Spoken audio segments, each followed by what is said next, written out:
రేయ్, ఎంత ధైర్యం రా నీకు? మా అక్కనే పట్టుకుంటావా? నిన్ను నందిని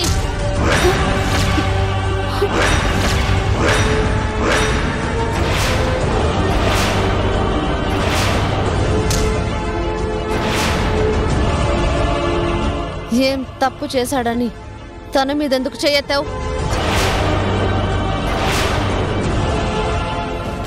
తప్పున్నారా? ఆఫ్టర్ ఆల్ ఒక డ్రైవర్ గాడు ఈ ఇంటి కోడల్నే పట్టుకుంటాడా? అయ్యో, నేనేం కావాలని అలా చేయలేదండి. మెట్ల మీద నుంచి పడిపోతే దెబ్బ తగులుతుంది కదా అని. Shut up. ఛాన్స్ దొరికింది కదా అని అడ్వాంటేజ్ తీసుకున్నదే కాక చేసిన తప్పుని సమర్థించుకుంటున్నావా?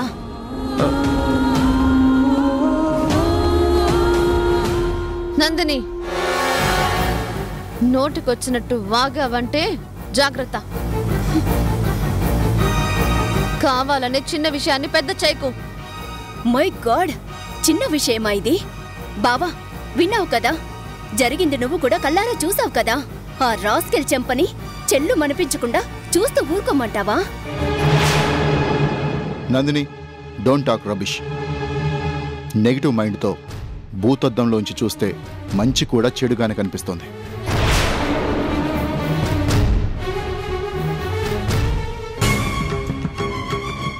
అది కాదలుడు. మావయ్య ప్లీజ్, శివ చేసింది తప్పేం కాదు.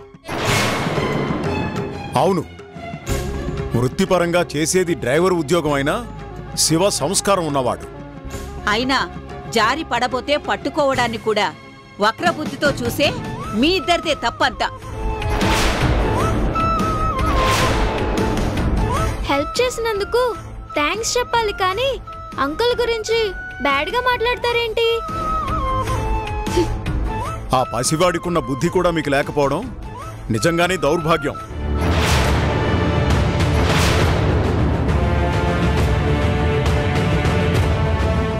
మీ ఇద్దరికి ఇదే చెప్తున్నాను. కావాలని ఈ ఇంట్లో గొడవలు చేయాలని చూస్తే ఊరుకునేది లేదు.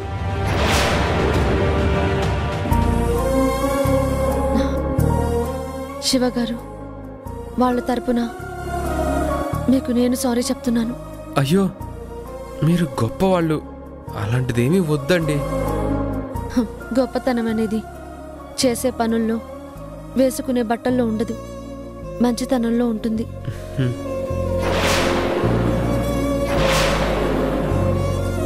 అదేంటో కొంతమందికి చెప్పినా అర్థం కాదు. దీన్ని ఇంతటితో వదిలేయండి. వదిలేస్తాం. మీరందరూ ఇలాగే ఈ డ్రైవర్ని నెత్తి మీదెక్కించుకోండి.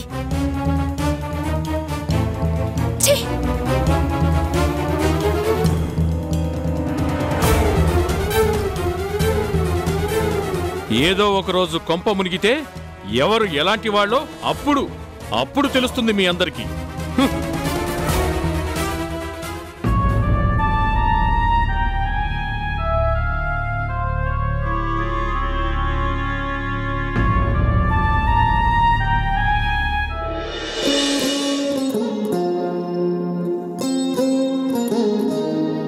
అవును, నా ప్రేమ గురించి ఇన్నాళ్ళు శివాతో చెప్పకపోవడం నిజంగా నా పొరపాటే. చావో రేవో తేల్చుకోవాల్సిన పరిస్థితి వచ్చాక ఇక ఆగేదే లేదు. ఇప్పుడే వెళ్ళి శివాతో నీ మీద నాకు మనసుందిరా అని చెప్పేస్తాను. మావులమ్మా. ఓ, మళ్ళీ నువ్వా? బాగున్నావా? బాగానే ఉన్నాను. ఏంటి ఇలా వచ్చావు? శివ కోసమా? అవును. ఇంట్లో ఉన్నాడా? లేడు మళ్ళీ. నాని బాబుని స్కూల్ నుంచి తీసుకురావడానికి చిన్నమ్మగారు రమ్మంటే కారులో వెళ్ళాడు. ఓ అవునా? ఏం పర్లేదు, ఈ పాటికి వచ్చేస్తూనే ఉంటారు. లోపలికి పద పద.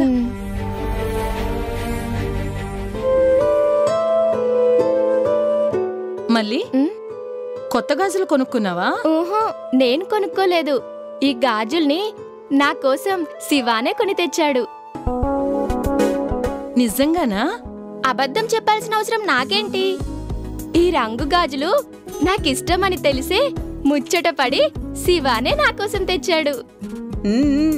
అర్థమైందిలే. ఇష్టపడ్డప్పుడు అన్నీ బాగానే ఉంటాయి. ఊహలకి రెక్కలొస్తాయి, ఆశల పల్లకిలో ఊరేగమంటాయి. ఏంటి ఊరేగేది? ముందు వెనకాలేనోడు గాజులు తేవడం, బుద్ధి బుర్రా లేని ఈ పిచ్చిది పొంగిపోవడం. కొంచెమైనా ఉండాలి మరి. మా మధ్య ఏముందో మీకేం తెలుసు? అయినా మా గురించి మీకెందుకు? ఎందుకేంటే వాడు మొగాడు, దులుపుకు పోయే రకం. రేపేదైనా తేడా కొడితే తల ఎత్తుకోలేక అవమానంతో బోరున ఏడవాల్సింది నువ్వే. బాబురావు గారు, మా శివ గురించి మీకేం తెలుసని తప్పుగా మాట్లాడుతున్నారు. వాడు నిప్పు.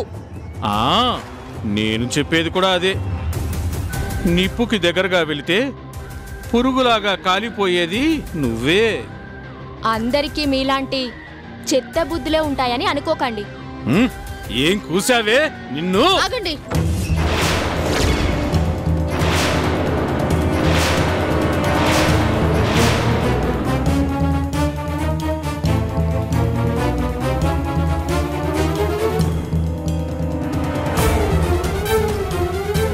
ఒక ఆడపిల్ల మీద చేయెత్తడానికి మీకు మనసు ఎలా వచ్చింది? మాధవి, ఒళ్ళు పొగరెక్కి ఇది ఏం వాగిందో తెలుసా? మర్యాద లేకుండా ఇది అది అని అంటున్నావు కదా, ఆ మాటల్ని బట్టే మీరేంటో బాగానే తెలుస్తుంది.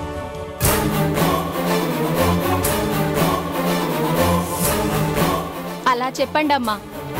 దయ్యాలు వేదాలు చెప్తున్నాయంటే నాకే కాదు, ఎవ్వరికైనా మండిపోతుంది.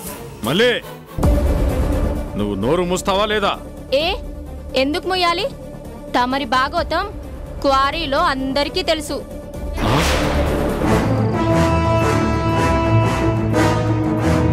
అవును, ఆ రోజు స్టోర్ రూమ్ లో ఏం జరిగిందో తెలిస్తే పోయేది మీ పరువే.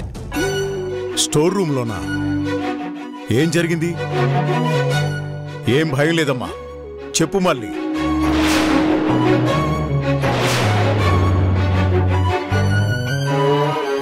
సిగ్గు విడిచి ఏ ఆడపిల్ల చెప్పుకోలేని అవమానం నాకు జరిగింది.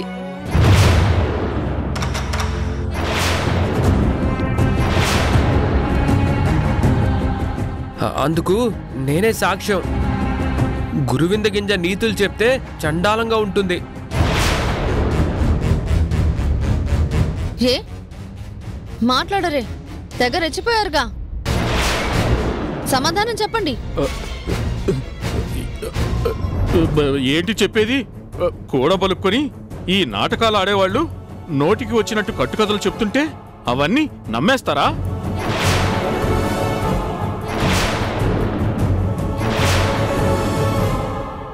ఓహో, అయినా ఎవరు ఎలా పోతే నాకేంటి? భలే చెప్పొచ్చారు అందరూ.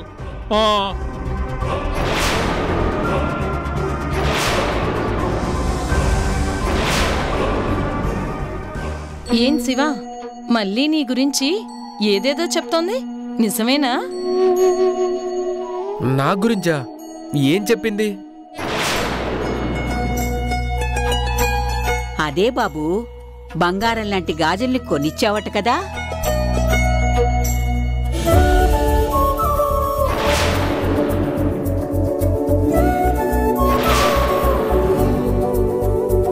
ఆ ఇవ్వడం వెనకున్న ఇష్టం పేరేంటా అని.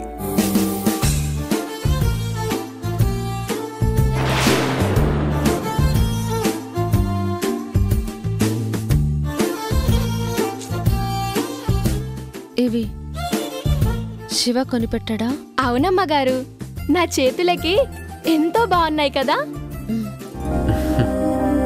చెప్పబోయే కథానాయకుడా, అంత ఇష్టపడే కానుకనివ్వడానికి కారణం ఏంటట?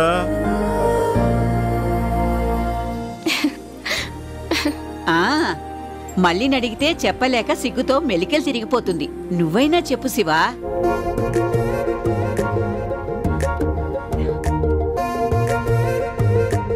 గిఫ్ట్ ఇవ్వడం అంటే సంథింగ్ స్పెషల్ కదా. చెప్పంకుల్, తను నీకు ఫ్రెండా, చుట్టమా, లేకపోతే ఏదైనా డాష్ డాష్ డాష్ ఉందా? చెప్పంకుల్.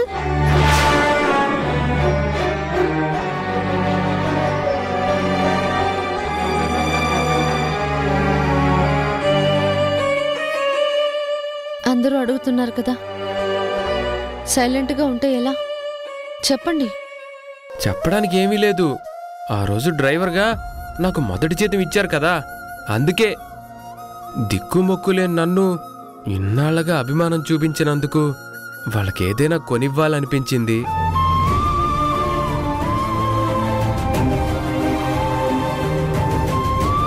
పిల్లలకేమో బొమ్మలు కొన్నాను, పెద్దవాళ్ళకేమో స్వీట్లు పంచాను. అలాగే మళ్ళీ కూడా ఆ గాజులు తెచ్చాను, అంతే.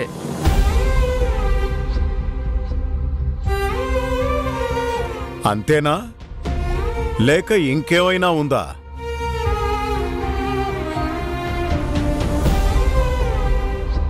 మేమేమీ అనుకోమలే శివ, చెప్పు. ఉంది.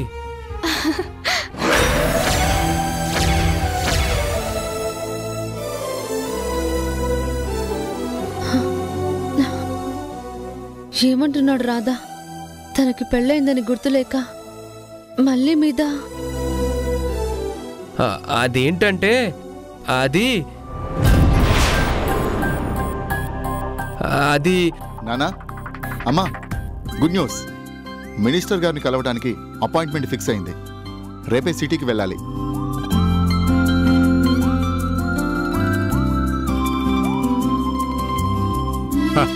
కంగ్రాచులేషన్స్ రా. కానీ ఈ పరిస్థితిలో నువ్వు సిటీకి ఎలా వెళ్తావురా? నేను వెళ్ళను. నాకు బదులుగా మాధవి వెళ్తుంది. తనే మంత్రి గారితో మాట్లాడి ప్రాజెక్ట్ని ఓకే చేయిస్తుంది. ఏంటి ఓకే చేయించేది? మినిస్టర్ గారి రేంజ్లో పర్మిషన్ కోసం వెళ్ళాలంటే బిజినెస్లో అనుభవం ఉండాలి.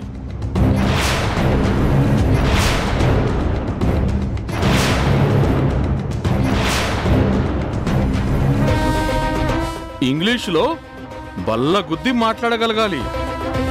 ఇంటి దగ్గరుండే మాధవికి అవన్నీ ఏం తెలుసు? తనకి బదులుగా నన్ను, నా కూతుర్ని పంపిస్తే చిటిక వేసేలోగా శాంక్షన్ ఆర్డర్ కాపీతో సహా తిరిగొచ్చేస్తాం.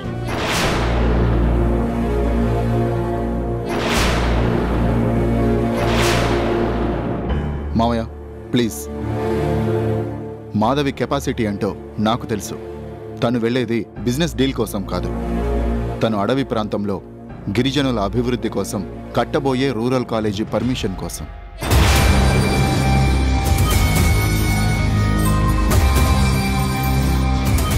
అక్కడ బల్లగుద్ది మాట్లాడితే పని కాదు. వాళ్ళు అడిగే ప్రశ్నలకి ఓపిగ్గా సమాధానాలు చెప్పాలి. మనం లాభాపేక్ష లేకుండా కేవలం గిరిజనుల విద్యా వికాసం కోసమే ఆ కాలేజీని కట్టాలనుకుంటున్నామని వాళ్ళని కన్విన్స్ చేయాలి. ఆ పని మీ వల్ల కాదు, నా వల్ల కూడా కాదు. ఓర్పు సహనంతో పాటు నచ్చ చెప్పే నేర్పున్న వాళ్లే అందుకు అర్హులు. అది విన్నావుగా బాబురావు, ముందు చూపంటే అలా ఉండాలి. అయినా ప్రతి దాంట్లో దూరిపోవద్దని నీకెన్నిసార్లు చెప్పాలిరా? మాధవమ్మ గారు, క్షేమంగా వెళ్ళి లాభంగా రండి. అలాగే. ఆడదే కదా అని చులకనగా మాట్లాడే వాళ్ళకి నేనేంటో నిరూపిస్తాను.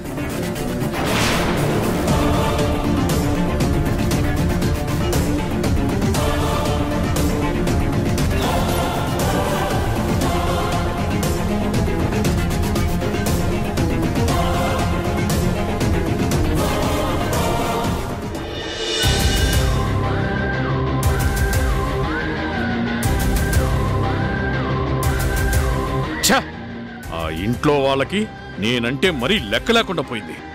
మరి చారులో కరివేపాకులాగా తీసి పారేస్తున్నారు. డాడ్, ఏంటి డాడ్? నేను ఇంట్లో లేనప్పుడు ఏదో గొడవ జరిగినట్టుంది. జరిగింది గొడవ మాత్రమే కాదు, అవమానం, దారుణమైన అవమానం. నాకు, నాతో పాటు నీకు కూడా. డాడ్, ఏం జరిగిందో కొంచెం అర్థమయ్యేలా చెప్పు. అది చెప్పమని ఇందాకటి నుంచి నేను కూడా అడుగుతున్నాను. దెబ్బతిన్న సింహంలాగా అటు ఇటు తిరుగుతున్నాడే గాని నోరు విప్పడే. జరిగింది సన్మానం కాదు, అవమానం. మీరు కూడా విని తరించండి.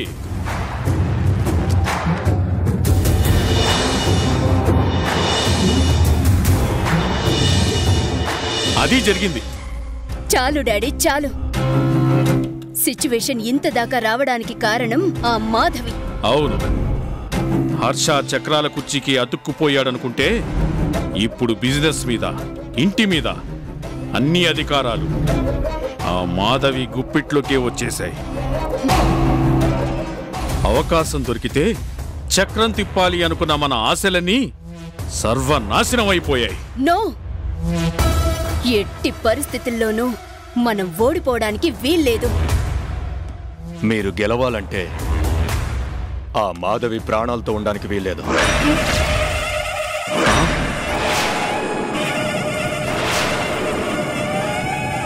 మీరు సరిగ్గానే విన్నారు.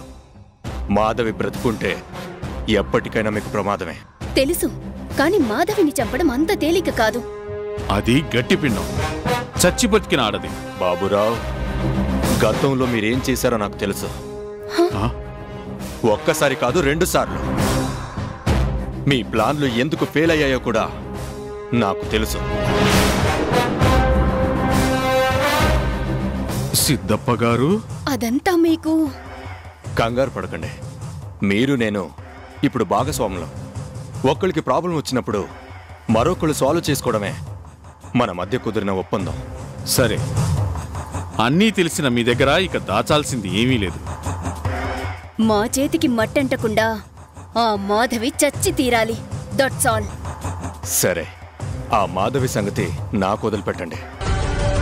దాన్ని అడ్డు తొలగించే అద్భుతమైన ప్లాన్ని నేను సిద్ధం చేస్తాను. మీరేం చేస్తారో మాకు అనవసరం. వీలైనంత తొందరలో ఆ మాధవి చచ్చింది అనే శుభవార్తని మేం వినాలి. సిద్ధప్ప, ఈ సింహవరపు సిద్ధప్ప రంగంలోకి దిగితే ఎదురే ఉండదు.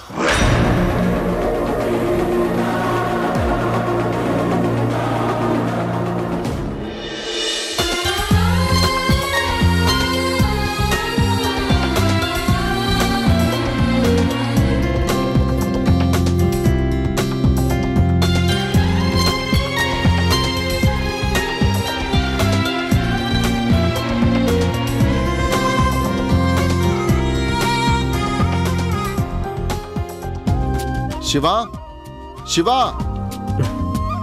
శివా.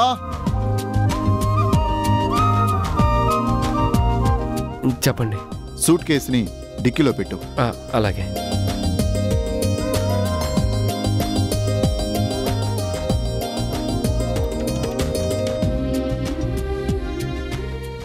మన ప్రాజెక్ట్ ఫైల్, ల్యాప్టాప్ అన్ని పెట్టుకున్నావు కదా? అన్ని సర్దుకున్నాను. మీరు చెప్పిన ప్రకారమే మంత్రి గారితో జరగబోయే మీటింగ్లో అన్నీ వాళ్ళకి వివరంగా చెప్తాను. శుభవార్త తెలియగానే మీకు కాల్ చేస్తాను. గుడ్. నీ మీద ఆ నమ్మకం ఉంది. Carry on. అత్తయ్య, మావయ్య, నన్ను దీవించండి. కలకాలం చల్లగా ఉండమ్మా. అమ్మా, చల్లగా ఉండు.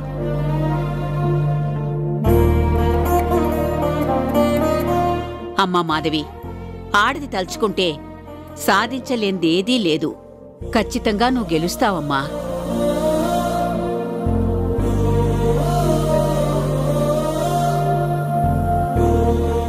ఇప్పటిదాకా నువ్వు ఈ ఇంటికి కోడలిగా మాత్రమే అనుకున్నాను. ఇక మీద మన వ్యాపారాలన్నింటినీ నడిపించే రథసారథివి కాబోతున్నందుకు నిజంగా నిన్ను చూసి గర్వపడుతున్నానమ్మా. పెద్దవాళ్ల దీవెనలు, ఆ దేవుడి అనుగ్రహం కూడా ఉంటే మనిషి ఏదైనా సాధించొచ్చని ఎక్కడో విన్నాను. నేను విన్న మాట తప్పకుండా నిజమవుతుందనే ఆత్మవిశ్వాసంతోనే నేను బయలుదేరుతున్నాను.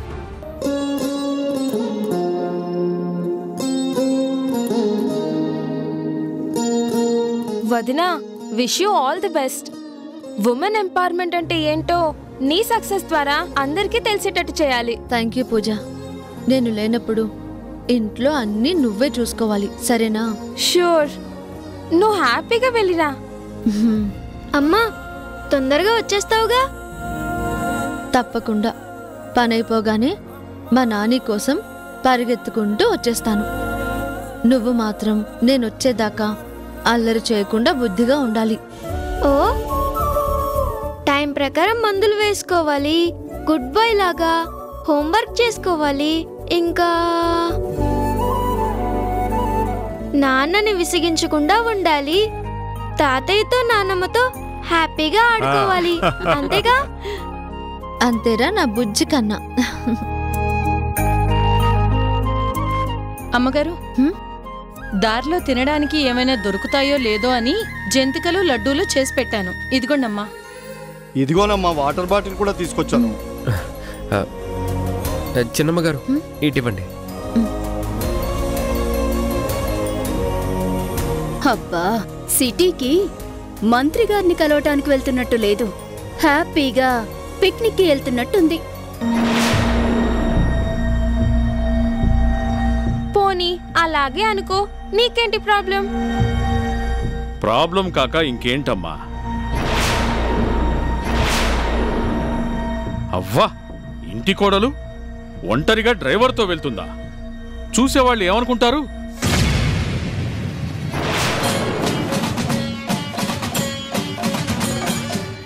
మాధవి, నందినిని కూడా నీతో పాటు తీసుకెళ్ళు. చాలు బాబురావు, చాలు. శివ, ఇక బయలుదేరండి. అక్కకి ఆ డ్రైవర్ గాడి మీద అంత ఇంట్రెస్ట్ ఏంటో. అదేంటో బయటపడకుండా ఉంటుందా? అయ్యో, షో